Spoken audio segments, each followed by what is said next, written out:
any of those last season, but looking good there for that game. We are, of course, into the picks and bans here. Azir banned out for QG as their first. I would say that Cool was insanely polarizing last season. There were plenty of games where he solo carried. When the Assassins were in meta, his LeBlanc and Ahri was out of this world, but he had equal games where we remember his 0-7 Z game and games like that where just he got nothing going, just had no way to get back into a game. He either went off or he was very well kept in check. And it's been pretty much the story this weekend as well. 2 Azir games, 1 big carry game, another game that was a bit questionable. Azir banned away here, and we just wait to see whether Siva will finally join the picks and bans. We'll have to see here. She'll definitely join the picks if she's available. True. But Rek'Sai banned there for OMG away from Swift. Like that choice a lot. Kalista banned there by the OMG, so respecting its power on the red side. Alistar, interestingly, banned away by QG, and they played it last time, so respecting its power as well. And another ban here for QG going to come through. Whenever a team picks a champion on the purple side, then bans it on blue, it's all about the fact they have first pick and they know they'll surrender 2 strong champions. So clearly they don't want to surrender Alistar, but don't really recognize it as a powerful enough champion as a first pick. Yep, so Gragas banned there as well. Another strong, popular first pick champion in OMG. 1 ban left. That's 2 junglers taken away. A mid laner there as well. Maybe they have to consider Cassiopeia with Azir ban, but we'll have to see. Waiting to see what the final ban is. A lot of discussion between the coaching staff and Qiao as to who should be the final ban in this Champions Pick. 6 seconds left. They go with Nidalee. Almost a placeholder ban. Of course, Swift does play jungle Nidalee. It is a carry jungler, but I don't feel like it necessarily needs to be on the ban list. I mean, I think with the Rek'Sai ban, they were just like, well, we'd rather throw another ban at your jungler because he's so good. But I agree, it's a bit of a weird one for OMG. Makes some sense given how strong Swift was in that game. But QG, they've got to consider their first pick here. I wonder if they were considering Nidalee because this is taking quite a while. And Maokai makes a lot of sense if that's what they want. Maokai being available is definitely Xiang's most impressive performing champion. It's been Maokai. Maokai doesn't have too many special mechanics to talk about. Only really the Twisted Advance can be an impressive spell. So it's a very reliable champion. You can always go into the Hecarim or Gnar for a skill matchup to some degree, but it's locked in. It's very reliable. Xiang trying to do a Koro, at least mousing over the teleport Smite Mundo, which has been seen in competitive play by Koro, as I mentioned at MSI. But that Civ is available. Yeah, Civ is available. Hecarim's available as well if Qiao plays it. I don't know if Qiao plays Rumble. That would be maybe the one worry for QG, but probably not too fussed about it, to be perfectly honest, as OMG going to hover some strong champions for themselves here, but we'll give them a couple more seconds. Never mind. Civ is locked in, and LeBlanc joins her. And we talked yesterday about the fact that we didn't expect LeBlanc to be a respect ban against many mid laners. Cool is definitely one of them that does command a lot of assassin bans. LeBlanc by far the strongest in this current meta. So probably going to see the LeBlanc pick. It opens up either Lulu or Morgana, which has definitely been the champs that Doinby has been the most comfortable on, is the more defensive options, because given that he's already played 2 Morgana games, he does commit to the Lulu. Lulu Evelyn's already a combination we saw from EDG yesterday. Swift's probably going to take something with pressure. What's his decision going to be? We'll have to find out. Lulu is the pick away, and Evelyn going to be instant pressure, but implied pressure, certainly. I like the pick up here for Swift because that's what they've gone for. I would say it's instant pressure just because from the moment you load into the game, you're really playing around things. Tricked. Wow, I believe that was a 0-second timer that just warped into a So Sejuani. That's completely different. I mean, Eve morphing into Sejuani, not something I thought we'd see. There's Hecarim Nautilus as we catch up a tad here. But yeah, I mean, Sejuani, a very different champion for Swift. Not that aggressive at all. Well, then you'd have to say that the pick and ban strategy from OMG has come together because they banned 2 high-pressure junglers that are in meta and forced Swift now onto a more passive jungler. Of course, you can make ganks work as Sejuani, but it's so much harder. And now suddenly, the risk of playing a champion like Hecarim is that much lower because it's not a Rek'Sai. There's not a ganking jungler available to punish a weaker laner like Hecarim. TNT locks in Vayne. Morgana's going to join her as the support, you have to think. Maybe. Could still be a mid laner for Doinby, so they have some options here.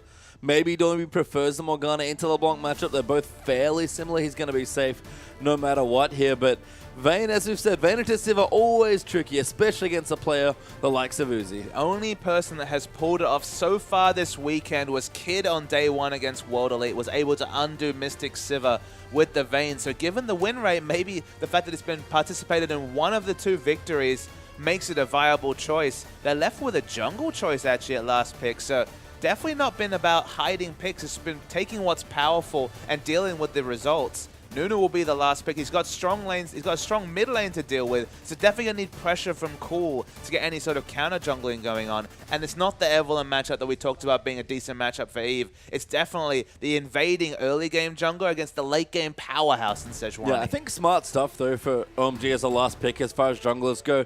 Pretty low pressure in most of QG's lanes, which is weird, given how much pressure they had in the last game. So I think Shui is going to feel pretty comfortable trying to keep tabs on Sejuani, because really, Swift had such a good game, and on a high-impact champion like Sejuani, you just want to keep him down for as long as possible. And Rek'Sai definitely has so many more twos than Sejuani. Even though both of them have dashes that can go over terrain, you're still probably not going to have the same early game impact, but going through the lanes, Maokai versus Hecarim. Definitely outscale options for Hecarim, but Maokai oh so strong in the mid game. Always good there. Swift on Sejuani this time versus the Nunu there of Shui and Doinby. Going to go back to the more defensive mid laners up against Cool's LeBlanc. It's where he's looked strongest. Has been on the likes of Morgana on the wave, because he's been very adept at not dying in lane, which is very useful against an assassin like LeBlanc. TNT, caution to the wind. We saw it this tried against Death's Sivir yesterday. Now against Uzi's Sivir, we see the Vayne. Yeah, I mean, I don't know whose is better, actually. They're both very good Sivir players. But I think, yeah, you know, TNT used to play with Uzi. It's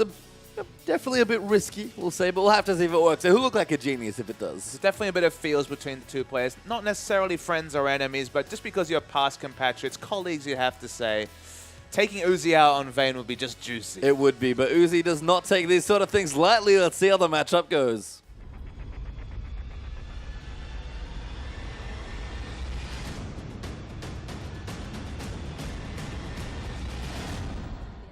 And we're on to the rear for our second game between QG and OMG. Oh my god, currently find themselves up a game here against the young new team. And QG, after all their success on Friday, hoping to not get 0-2'd or 2-0'd in this situation. Qiao going for a very aggressive invade. Already spotted out, they would see it that the ward has been matched to OMG, so they're aware that there is a couple of members of QG on the top. So maybe don't know about the 5-man stack. QG gonna invade another area. Nunu's watching out, gonna find plenty of enemies. And unsurprisingly, whenever we see a Vayne, what's the first thing that pops into our head? Say it with me.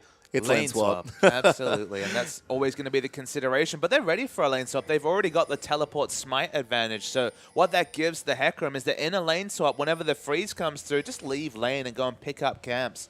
And it also means that Uzi can start pushing, force the lane swap to end, and by the time that all happens, and Vayne will not be able to equalize a push and take a turret with anywhere the same impetus that Uzi can on the Sivir. By the time that's matched, Hecarim comes out, got a few jungle items, and basically is flexible to do whatever he wants. And I think that's the big reason why Vayne just isn't that effective in the matchup. She doesn't fit that many comps.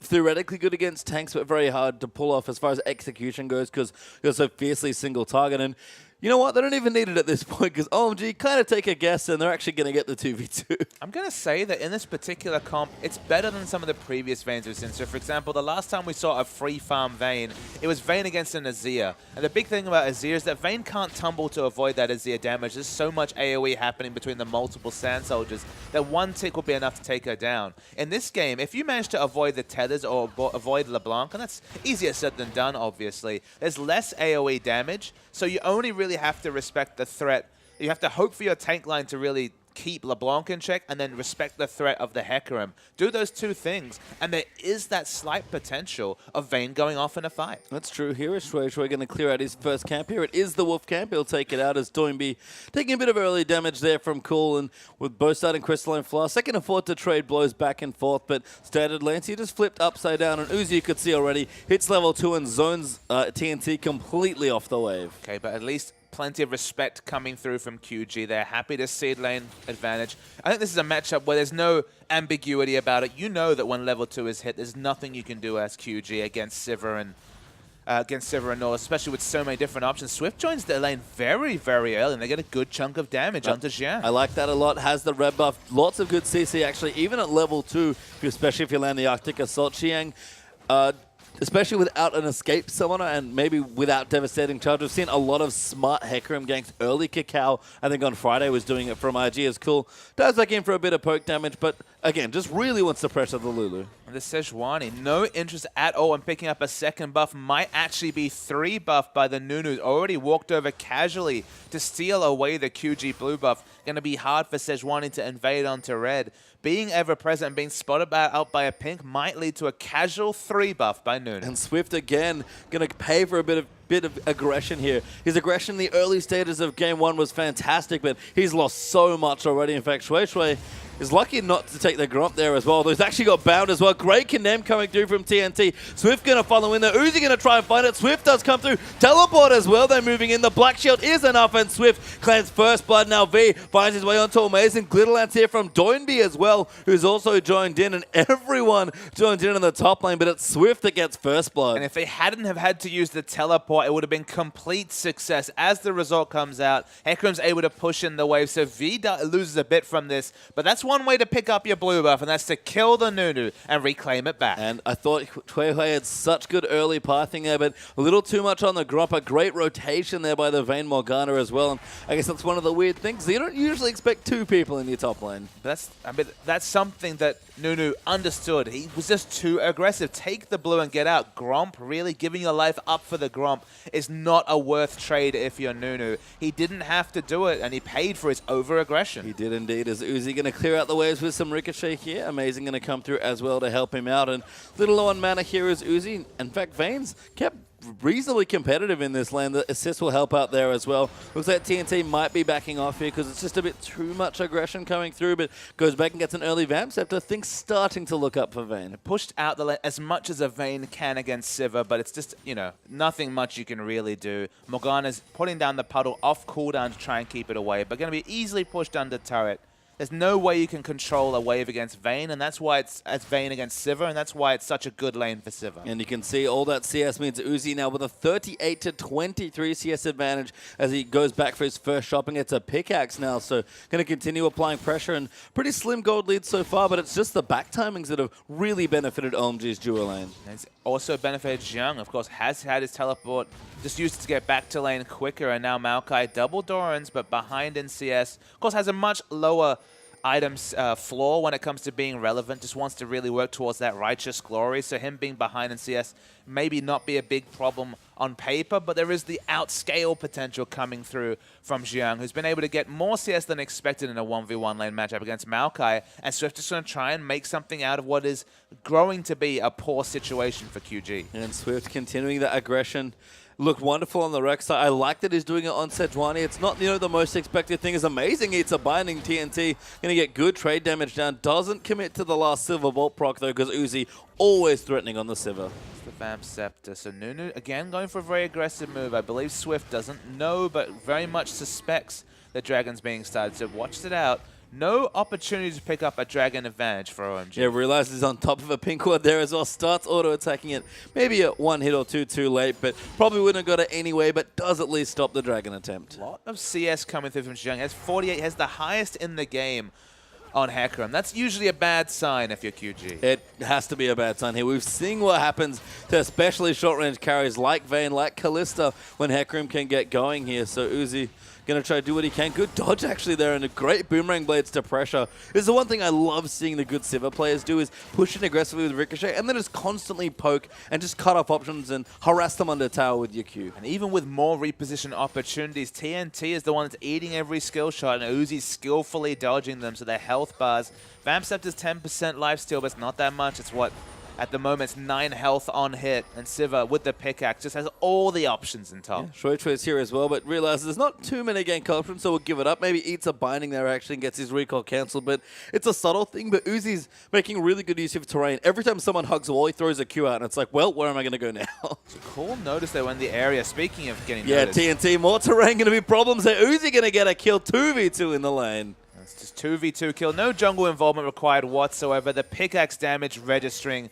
TNT dies, and this Sivir matchup not going great. LeBlanc with a long roam. Yeah, Qiao actually going to take the tower up now as well. Good dodge there as Cool does get the chain down, but it's not enough damage. Qiao used the ulti. Cool was there, but he couldn't quite get in range. And crucially, V dodged almost all the damage coming through. So even without flash, lives quite comfortably. Still backs away, doesn't have teleport to get back to lane. Didn't want to see the reverse pressure and didn't want to stay in lane low health because that probably would have granted OMG enough pressure to take Dragon. And they're going to get the blue buff instead. Yes, do get it there is cool. Will take it away from himself, continuing to cause pressure, gets them off the Dragon, and Uzi might be able to get the turret, get back shop, and then get back to the bottom lane for the Dragon. Meanwhile, at Sivir has very much been the sentiment multiple times this weekend. You give her free time with a turret, pickaxe, BF sword, both on either. She does so much damage to structures.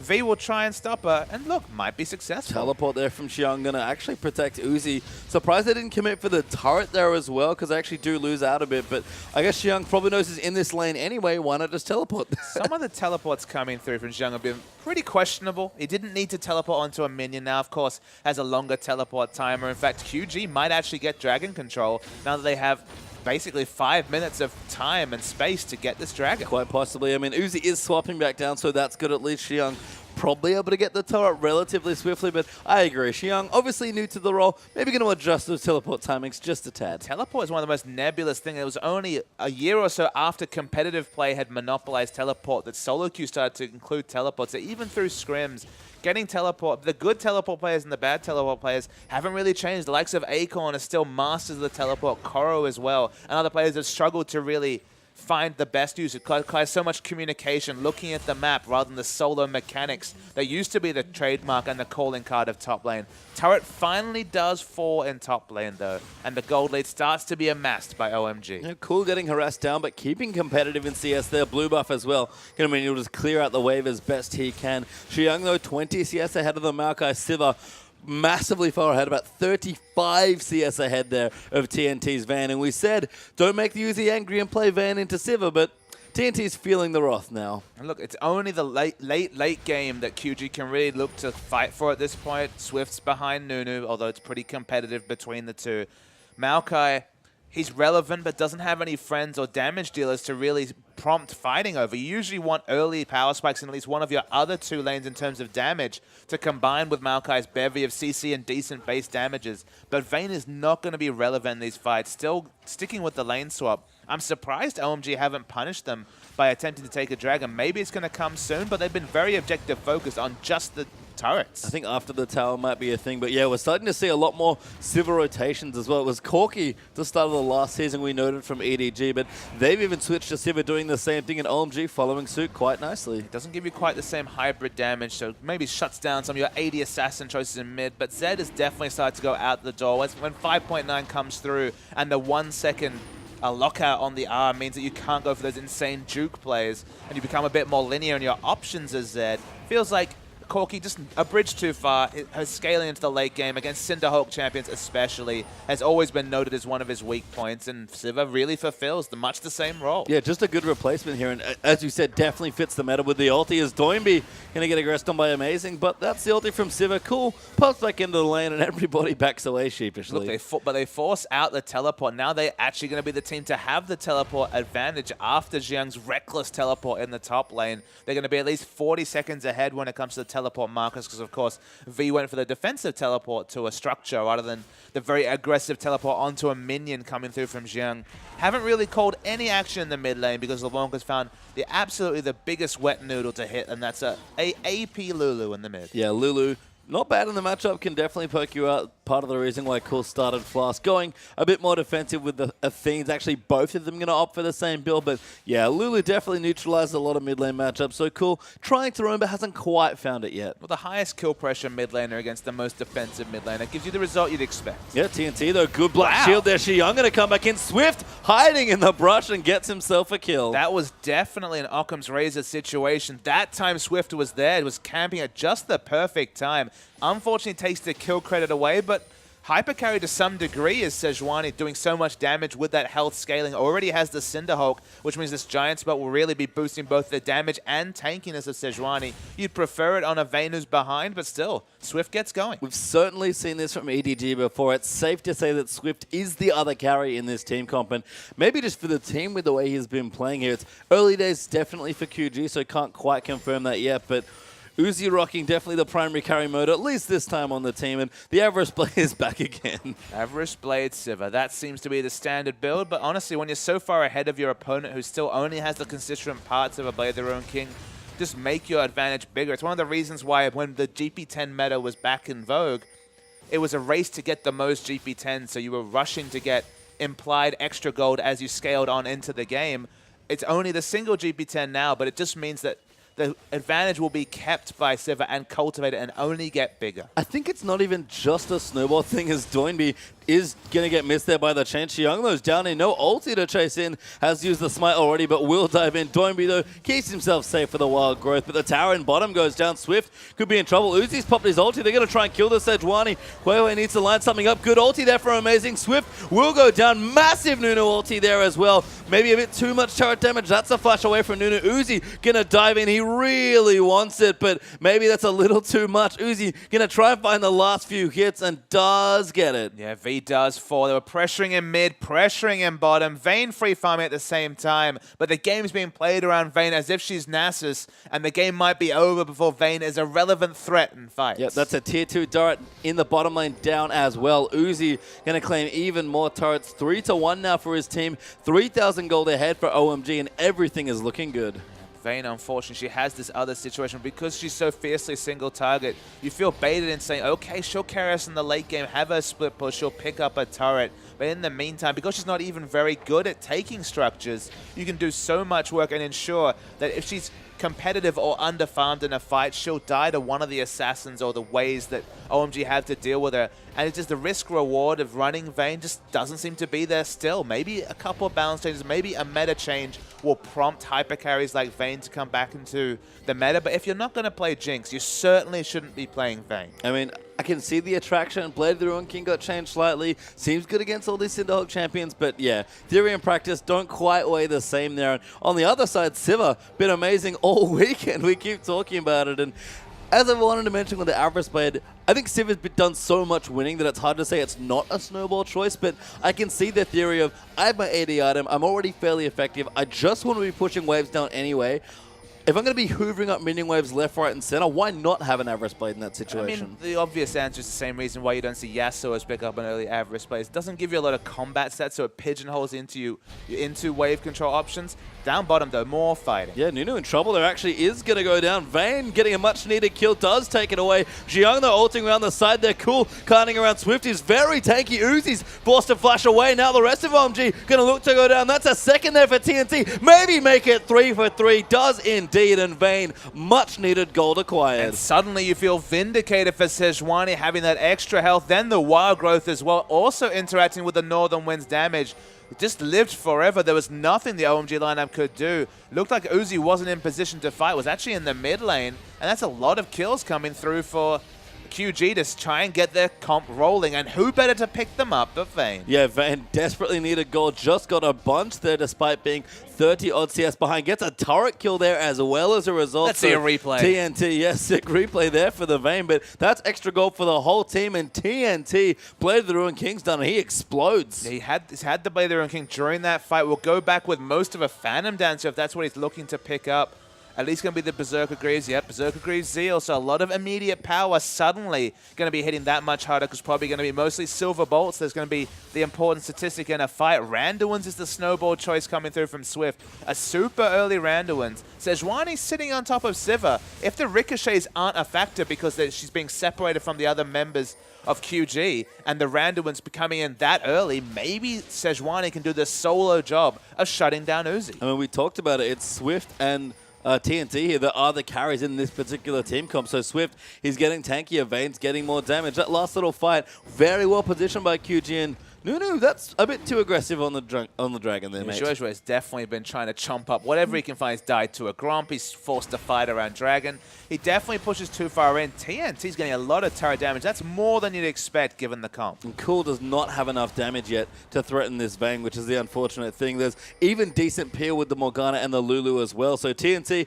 understandably, feels pretty powerful at this stage. And Cool, he's almost never takes this line of build, but it's gone Athene's into what I have to assume be Merchants. It might even be Abyssal Scepter, but a very defensive build means he doesn't have much kill pressure, like you mentioned. We can see now, Q going to land in there. Cool. Dive in to clear out the wave. Uzi has just been sitting here for most of the time, but that Dragon's going to go to QG as a result. OMG want the mid lane turret, and they're not even going to get that with Doinby just sitting there on wave clear duty. Jiang's probably the big unknown variable, though, pastry time. He's the person that's won the most from all the early trades. Even though he's 0-2-0, has a lot of CS, only second to Sivir on his team. He's going to be piling the items. It's only the Cinderhulk and the Boots 2 so far, but Home Guard is 2 out of 3 pieces of what is the 3-piece pie with Trendy Force. I almost said 3-piece feast, but okay. Well, keep the food off the mind for now. He needs to finally get that item to be a threat, but it's a bit worrying. He's putting a lot of eggs in the basket of Qiao on Hecarim. Again, new to the role, a champion that really has to be precise in a team fight.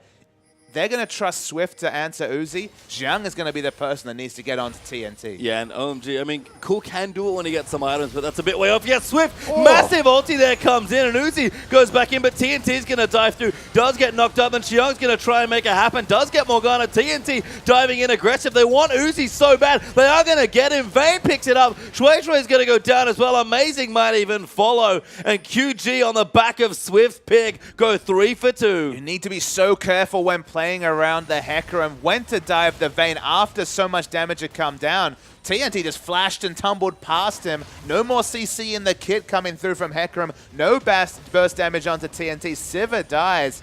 And Swift is making this game happen off his own back, doing his best Clear Love impression, and it's been super successful in the last 2 engages. It has been. He is trying so hard to give TNT the dream of beating Uzi Sivir on Vayne, which, let me tell you, that man may smile a lot when he wins, but it's the opposite when he loses. 5-1-2, and that's not been about TNT's play. That's been about his team really setting him up to succeed. The triple kill before.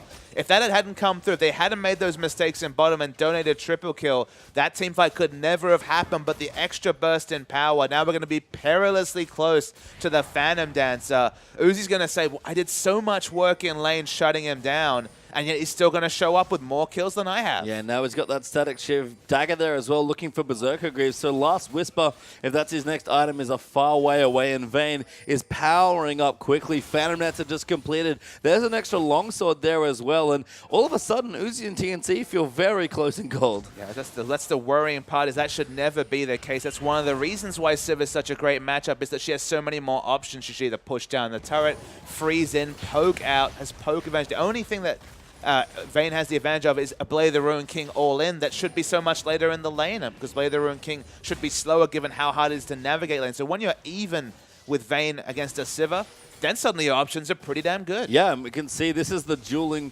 items really that Vayne's love to build. It's the classic imp build, honestly, that we actually saw him play in the last season. Lots of mobility, good dueling potential, and amazing. Going to get shredded here. TCT does not quite finish that ultimate, but QB not stopping there as Cool dives in. Way too aggressive. TNT, another kill. Swift finds the ulti. That's a condemn into the wall for a second kill, and TNT is being gifted so many kills. You give Swift this Sejuani, you don't lose a lot of gang pressure, because man, he was doing his best levels 4 and 5, and he is pinpoint accurate. They didn't even need the Glacial Prison to take down LeBlanc. They actually killed him during the Wild Growth and then had the ultimate to take down another pick. Baron's still fairly healthy, so the risk is here, but of course no smite available barring Qiao. I mean, the Vayne damage is pretty nuts as well, so level should be able to take it. Oh, Uzi going in. That's maybe too deep. Forced to use the ulti to get away, but that moves them off Baron here. Uzi, little suicidal, but actually might have saved the Baron. Now remember, 2-level advantage for this top lane, as Qiao hasn't always had the best engages. He's made it in. That's too early. Very good bait by QG. Qiao trying to find it. Uzi wants to go in as well. He's actually taken quite a bit of damage, but it's not nearly enough, and Swift will secure the ban for his team. Uzi going in, gets the first kill. Ulti there onto TNT by Nautilus might be it as well, but TCT chasing him in Cool, finds his way back in. Uzi cuts back for another kill, and Baron goes down, but OMG get 4 kills. What an insane fight coming through from QG. Swift gets the hell out of dodge, but no one else manages to. So Baron is now negated on 4 out of 5 members. Worthy would type in chat, given how dire the situation was for OMG. Only Uzi and Qiao fall. Great delay tactics. QG were looking very smart delaying the Baron, but it delayed their own demise. And Qiao Got a Frozen Heart up now, so going to be even tankier. Hasn't quite found room or money for the Trinity Force, unfortunately, but we'll get there eventually. Hecarim does need to power up really to that 2 or 3 item spot, it feels like, but he just hit the W after driving into that Baron and lived for so much longer than QG thought he would. Understandably, given his lack of familiarity with the role, going more for the tanky build, not relying on himself to be the solo kill threat with the Trinity Force. So the Trinity Force either not going to come or going to be much later. Maybe just a Spirit Visage going to be the next pickup. This is fine. A lot of the Korean Hecarims move away from the Trinity Force just because the risk reward sometimes is off. If you don't get the burst damage on the priority member, you spent 3,700 gold on not very much. So it's not a bad purchase coming through.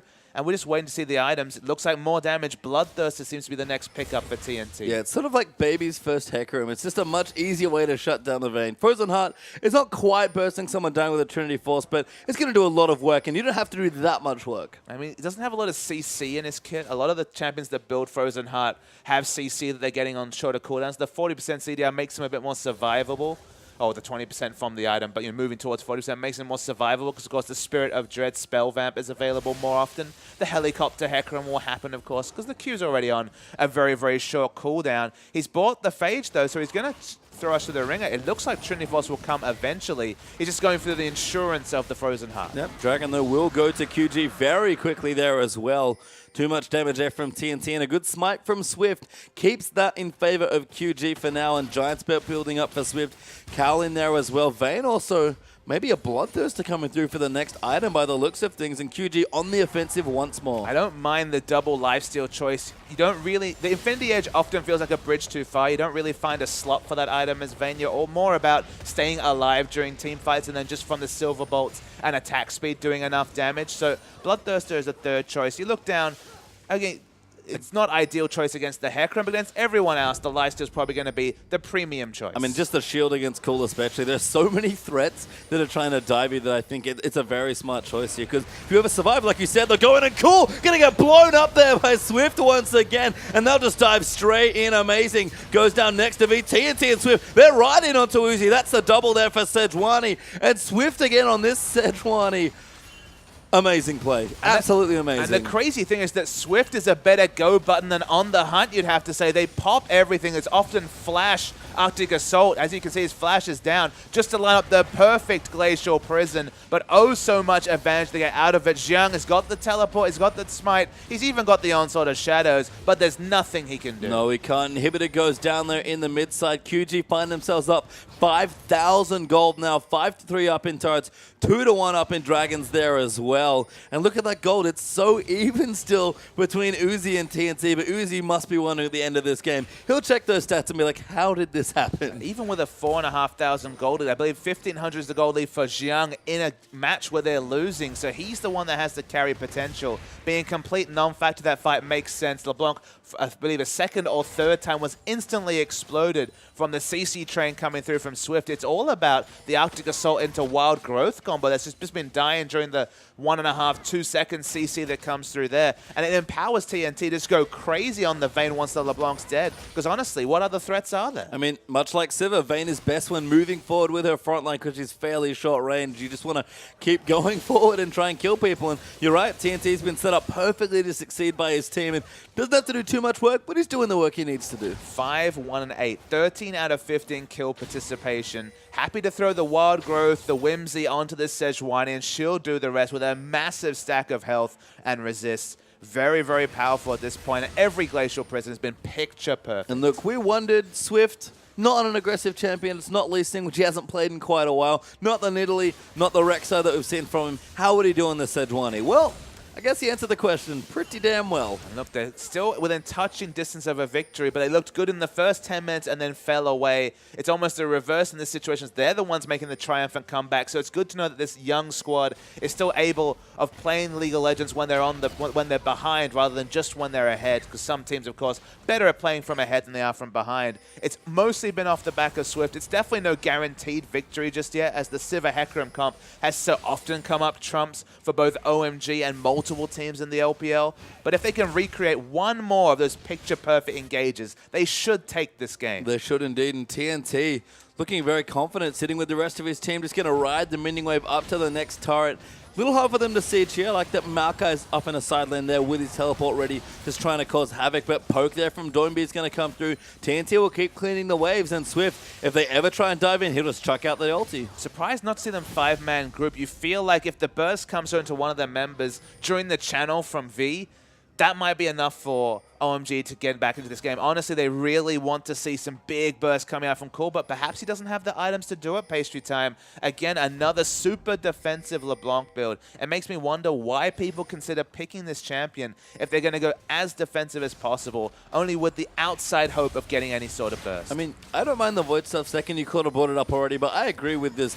I see an Abyssal Scepter coming through, and Swift going to dive in, finds the opening onto Uzi. He'll go down there. TNT gets the turret and the kill there. Now Hui going to go down as well. Will fall there as Vayne gets a double. TNT, can he give it another pentakill? Cool. Going to be the next target. Will dive back in, looking for it, tries to find it, doesn't quite get it. Amazing. Going to get chased down as well. He wanted the second, but he's not going to get it. Instead, he might just get the win. Well, I mean, not getting a second pentakill, you know, my monocle is falling out of my eyes. Pastry time can't be that easy in life sometime. He's going to have to look to his teammates to thank, though. LeBlanc falls down as well, and Xiang is on a one-man mission. Goes in there, TNT again. How many kills does he have? He's going to get another one, it looks like. That's not the Quadra, unfortunately, but it might as well be unofficial. Looks like QG might have done it, and Swift in a league with Qiao, Spirit, and Clearlove looks incredible on this Sejuani. OMG, they'll try and defend as best they can, but TNT will cut around. Nunu's going to go down. Uzi really wants it, but he's not going to get it done, and TNT will get a double to end his game. And what a win to force the split. QG looked very impressive during the first 10 minutes of game 1, and then the comeback after the first 10 minutes of this particular game. Swift in particular, he picked up that kill on top and said, okay, maybe not ideal kill distribution, but still Sejuani with extra gold is not often a bad thing. And man, did he make it work with just multiple picks onto priority targets. Twice in a row it was the LeBlanc. The last time it was Uzi of all people. And from there, QG did the rest. It's good to see Uzi smiling, being a good sport there, despite the fact that his Sivir just got beaten by Vayne, which I'm sure stings a little as a Vayne being his favorite champion. But QG, a well-deserved win there. Not the 2-0 that they may have wanted to continue what would look like an incredible start to their LPL season, but